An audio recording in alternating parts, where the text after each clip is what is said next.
Boom! What's up, everyone? Marc Lobliner, TigerFitness.com, a new weekly segment on the Tiger Fitness channel, and that is the supplement spotlight of the week. I know what you're going to say. I'm biased, I'm this, I'm that, and you know what? I kind of am. But these are going to be non-MTS products. The most I'll do is I'll compare them to an MTS product and tell you why it might be better, why it might be might not be worse, and why it might be indifferent. Also, another thing we're doing is I am having the companies I'm reviewing sign an indemnification form where I can't be sued for what I say about their products. So this will be open, honest, and present both sides of the spectrum, and I will play devil's advocate for them, and if I do bring MTS, for myself. So, being that I have a retail store and I also have a brand that I'm promoting, I have to kind of play both ends. However, there are other good products on the market. All I ask is that you buy it from us because we're providing you with this information. So the first product I am going to review is actually one, it's Friendly Fire.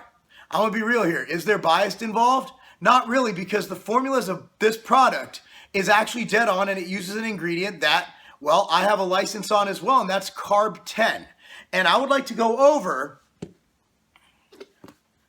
Omega Gains from Omega Supreme. This is Big Rob and Mike Rashid's brand.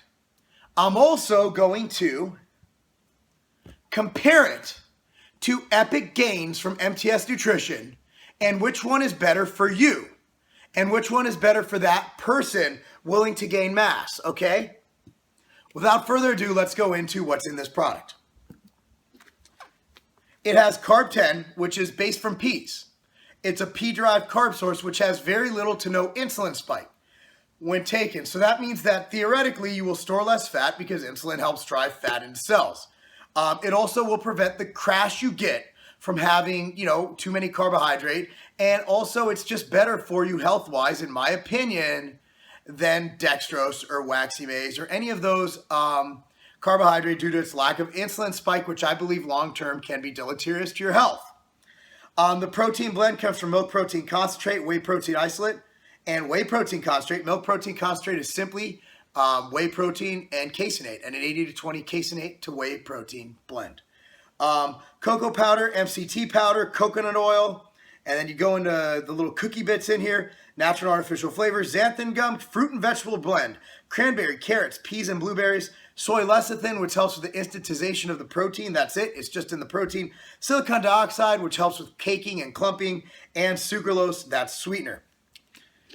The calories are 417 per scoop, 11 grams of fat, 60 grams of carbs, and 20 grams of protein. The main thing you want to look at here is it has a 3-to-1 carb to protein ratio. Remember that because we're coming back to it. Next, we're going to go into Epic Gains. Epic Gains has 351, so less calories, 7 grams of fat, less fat, 50 grams of carbs, less carbs, and 22 grams of protein. So it's around a 2-to-1 carb to protein ratio. Remember that, because I'm going to get into that. The first ingredient is brown rice, whereas the Omega Gains is going to be the Carb 10. Brown rice, as well as a slow digesting carb source. However, I believe it will elicit a little bit more of an insulin spike than the Carb 10, but I believe having protein and fat in there makes them about even. So from an insulin standpoint, they're about the same. Epic Protein Mass Blend, it's a very similar blend, milk protein, whey protein isolate. The difference is this has the EFA enriched whey protein, which has whey protein that's very, very high in essential fatty acids. Soluble corn fiber, that's fiber sol 2, that's to add a bit more fiber into here. The cookie pieces again in this one.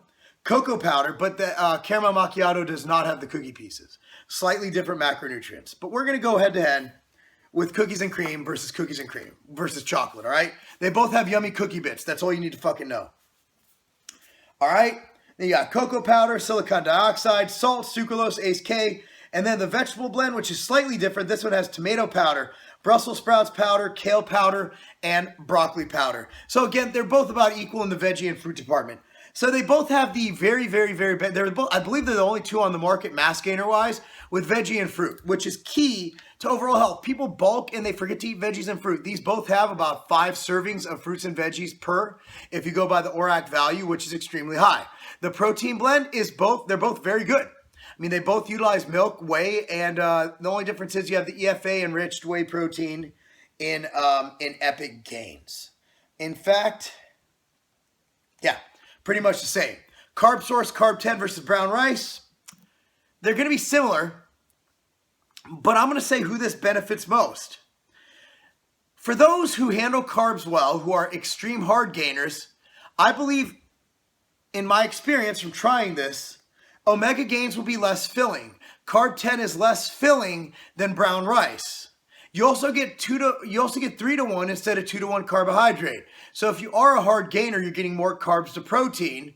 So that means that those carbs will be used for energy and the protein will be used for what it's meant for. It's essential amino acids.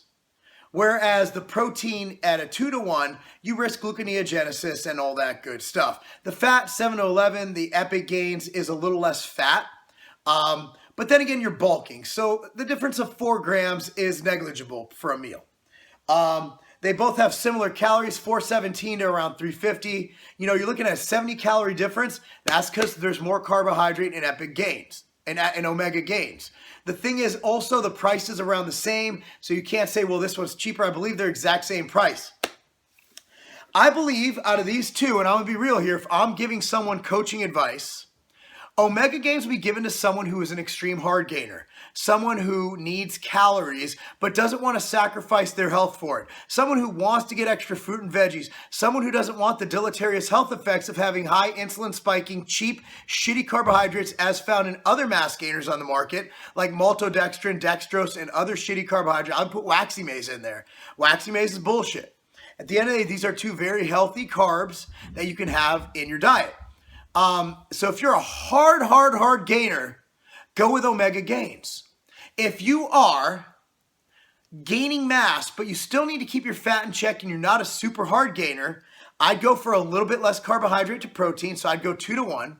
You still get the fruits and veggies. The brown rice, if you also believe in whole food over a supplement, brown rice is brown rice, just ground up brown rice. Whereas carb 10 is an extract, a part of the pea.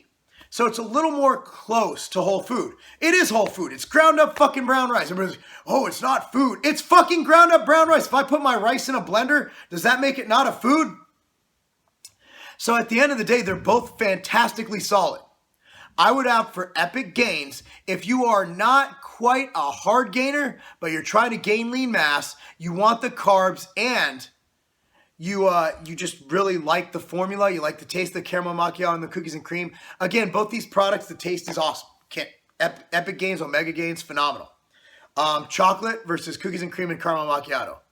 Omega Gains, if you want to make fucking gains, you want to make them healthy, but you want that 3 to 1 carbs because you process carbs really well. I also think that 3 to 1, if you're looking at post-workout, I've been actually using Omega Gains post-workout.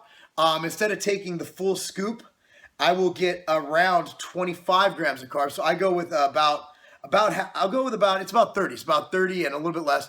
I'll go with about a half a scoop of Omega Gains. And sometimes I'll throw in some machine ISO with it. But that's a good use for it as well.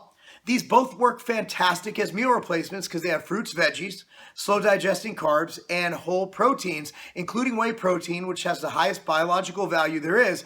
And they're both chock full of mostly, if not all, healthy fats. So I'm going to say they're both great choices. Just depends on your overall goals. I hope this helped you. I'm going to link both of them down below. But the supplement spotlight of the week will be Omega Gains.